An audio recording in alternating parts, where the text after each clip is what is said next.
Il-Partit Nazzjonalista dejjem emmen li fl-aħħar mill-aħħar il-verità tirbaħ, anke jekk id-dum ma toħroġ il-verità dejjem tirbaħ.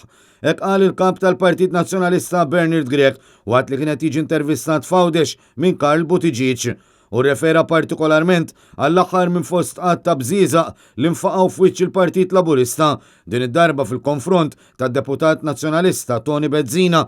Bernard Grech jgħid li l-attakki tal-Partit Laburista qed isiru b'mod ikkalkulat u bi-strateġija.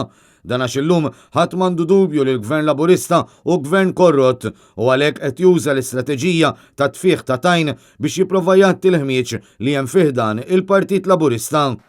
L-ikbar ħaġa illi għandu l-Partit Nazzjonalista u li dejjem kellu l-Partit Nazzjonalista kien li jemmen illi l-verità tirbaħ. U l-verità tirbaħ. Kultant naraw li d-dum ma tirbaħ imma tirbaħ.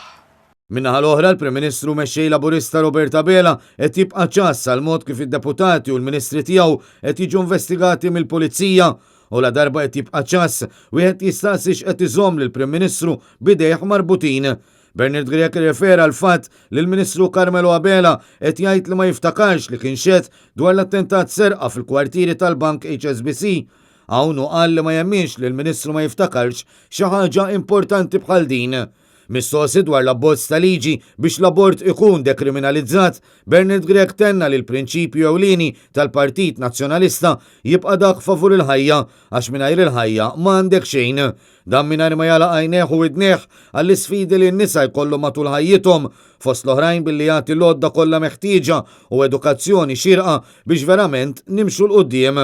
Per eżempju, il-morning after pill, il-kontraċettivi. Aħna rriduhom li dawn ikunu bxejn għat-tfajliet il-fuq minn 16 sena. Ovvjament il-kontraċettivi għaż-żgħażagħ kollha il-fuq minn 16 sena. Hekk nibdew nitkellmu fuq ukoll id-diffikultà biex nagħtu l-għodda meħtieġa biex innaqsu minn din il-problema. Il-kap tal-Partit Nazzjonalista refera wkoll għal ħidma fih dan il-partit biex il-messaġġ jasal aktar ant il-poplu. Dan meta għandek Partit Laburista fil-Gvern li qed jaħkem lix-xandir tal-Istat li saħansitra jisfida lill-awtorità tax-xandir fid-deċiżjonijiet li tieħu. U aħna minna l-ment lill-Broadcasting Authority.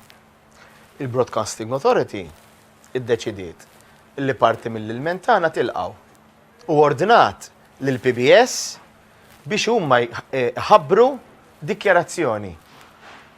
Sallum dik id-dikjarazzjoni il-PBS bi-sfida għadu ma ħabbarix.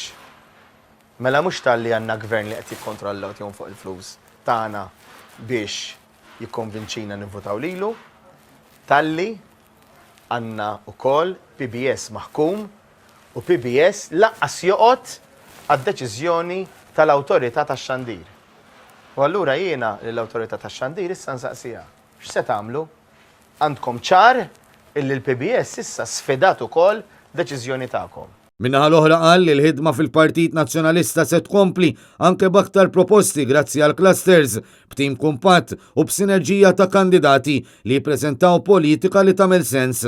Dan fil-waqt li tkompli juri li tgħallem milli modi b'attitudni tajba internament u mal-elettorat għax hu hekk biss li l-poplu jifhem li l-partit jinteressah min-nies.